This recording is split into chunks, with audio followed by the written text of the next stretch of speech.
오늘의 말씀입니다. 빌립보서 2장 5에서 16절.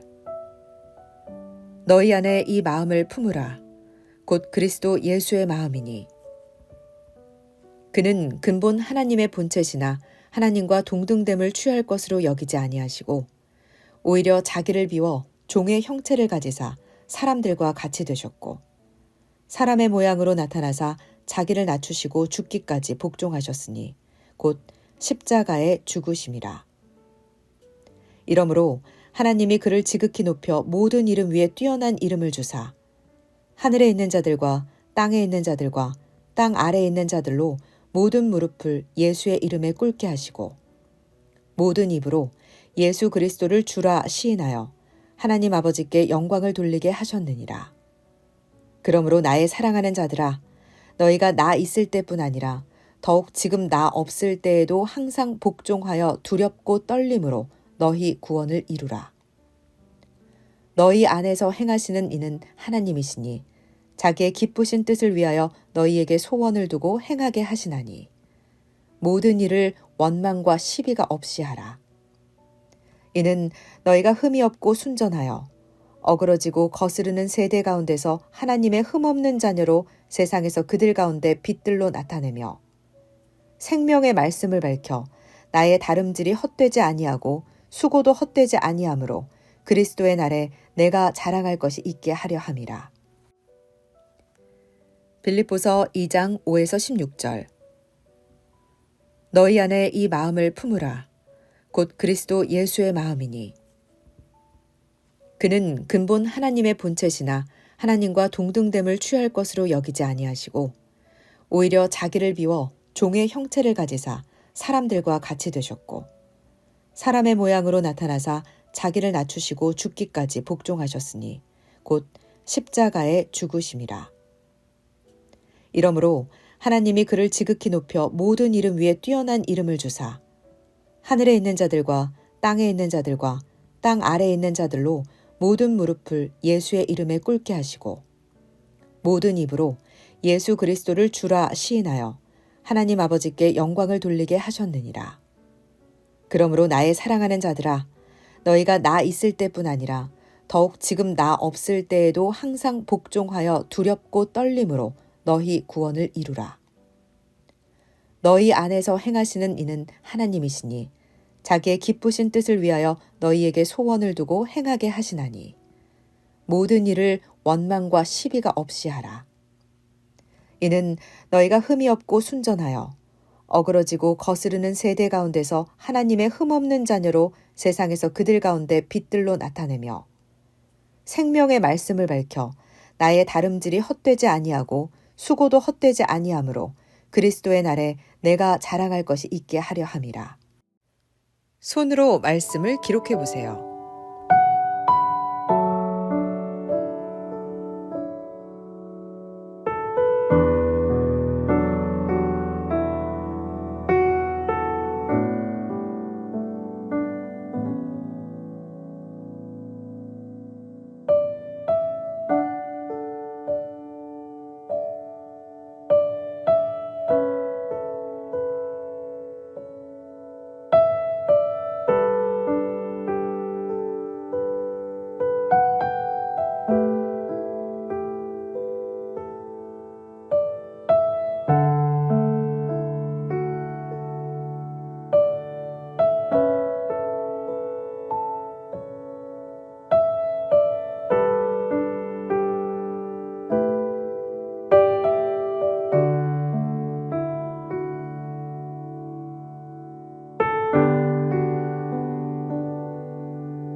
목사님과 함께하는 말씀 묵상입니다.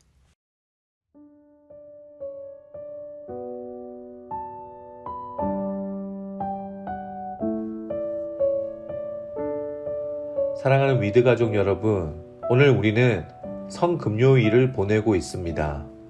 성금요일은 예수 그리스도께서 십자가에서 죽으신 날을 기억하며 보내는 날입니다. 인간의 눈으로 보면 가장 비극적인 날처럼 보입니다. 그러나 믿음의 눈으로 보면 하나님의 구원이 완성된 날입니다. 오늘 우리가 읽은 빌립보서 2장은 예수님의 십자가를 가장 깊이 설명해 주는 말씀 중 하나입니다. 5절은 이렇게 시작합니다. 너희 안에 이 마음을 품으라. 곧 그리스도 예수의 마음이니. 사도 바울은 우리에게 예수님의 마음을 가지라고 말합니다. 그렇다면 예수님의 마음은 어떤 마음일까요? 6절과 7절은 이렇게 이야기합니다. 그는 근본 하나님의 본체시나 하나님과 동등됨을 취할 것으로 여기지 아니하시고 오히려 자기를 비워 종의 형체를 가지사 사람들과 같이 되셨고, 여기서 우리는 놀라운 사실을 보게 됩니다. 예수님은 원래 하나님의 본성을 가지신 분이셨습니다. 영광과 권세를 가지신 분이었습니다. 그런데 예수님은 그 영광을 붙잡지 않으셨습니다. 자신을 비우셨습니다. 종의 모습으로 이 땅에 오셨습니다. 이것이 바로 성육신의 신비입니다. 그러나 예수님의 낮아지심은 여기서 멈추지 않았습니다. 8절은 이렇게 말합니다. 사람의 모양으로 나타나사 자기를 낮추시고 죽기까지 복종하셨으니 곧 십자가에 죽으심이라. 여기서 우리는 복음의 핵심을 보게 됩니다. 예수님은 단순히 인간으로 오신 것에서 끝나지 않으셨습니다. 예수님은 죽기까지 순종하셨습니다. 그리고 그 죽음은 십자가의 죽음이었습니다. 당시 십자가형은 로마가 사용하는 가장 수치스럽고 잔인한 처형 방법이었습니다. 로마 시민에게는 적용되지도 않았습니다. 반역자나 가장 낮은 계층의 죄인들에게만 사용되었습니다. 그런데 하나님의 아들이 그 십자가에 달리셨습니다. 여러분, 왜 예수님은 그렇게까지 하셔야 했을까요? 그 이유는 단 한 가지입니다. 우리의 구원 때문입니다. 죄는 하나님과 인간 사이를 갈라놓았습니다. 인간은 스스로 그 문제를 해결할 수 없습니다. 그래서 예수님이 대신 십자가를 지셨습니다. 우리가 받아야 할 죄의 심판을 예수님이 대신 받으셨습니다. 그래서 십자가는 단순한 처형 사건이 아니라 대속의 사건입니다. 예수님의 죽음은 패배가 아니라 순종의 완성이었습니다. 그래서 하나님은 그 순종을 그냥 두지 않으셨습니다. 9절은 이렇게 말합니다. 이러므로 하나님이 그를 지극히 높여 모든 이름 위에 뛰어난 이름을 주사. 십자가는 끝이 아니었습니다. 십자가 뒤에는 하나님의 높이심이 있었습니다. 예수님이 낮아지셨기 때문에 하나님이 높이셨습니다. 그리고 10절과 11절은 이렇게 말합니다.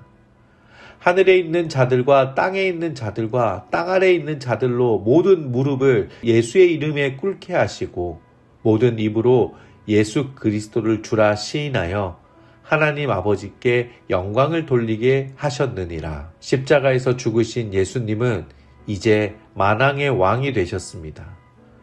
그래서 성금요일은 단순히 슬퍼하는 날이 아닙니다. 십자가의 의미를 깊이 묵상하는 날입니다. 그리고 사도 바울은 여기서 멈추지 않습니다. 12절부터 우리에게 적용을 말합니다. 두렵고 떨림으로 너희 구원을 이루라. 이 말은 구원을 스스로 만들라라는 의미가 아닙니다. 이미 받은 구원의 은혜를 삶 속에서 드러내라는 의미입니다. 그리고 15절은 이렇게 말합니다. 이는 너희가 흠이 없고 순전하여 어그러지고 거스르는 세대 가운데서 하나님의 흠없는 자녀로 세상에서 그들 가운데 빛들로 나타내며. 여러분, 십자가를 믿는 사람의 삶은 달라져야 합니다. 십자가의 은혜를 아는 사람은 더 이상 예전처럼 살 수 없습니다. 예수님이 우리를 위해 자신을 낮추셨기 때문에 우리도 겸손하게 살아야 합니다. 예수님이 끝까지 순종하셨기 때문에 우리도 하나님께 순종하며 살아야 합니다. 예수님이 십자가에서 사랑을 보여주셨기 때문에 우리도 그 사랑을 세상 속에서 살아내야 합니다.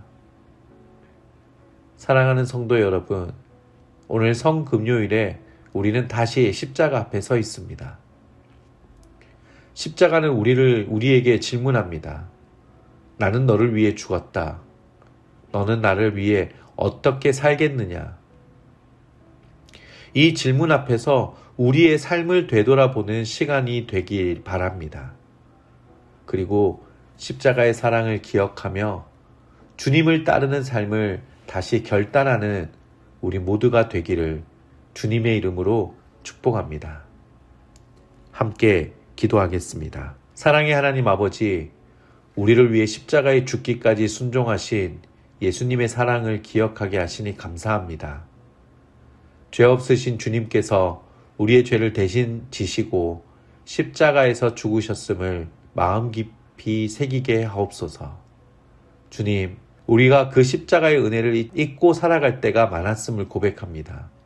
이 성금요일에 다시 십자가 앞에 서게 하시고 주님의 사랑을 깊이 묵상하게 하옵소서.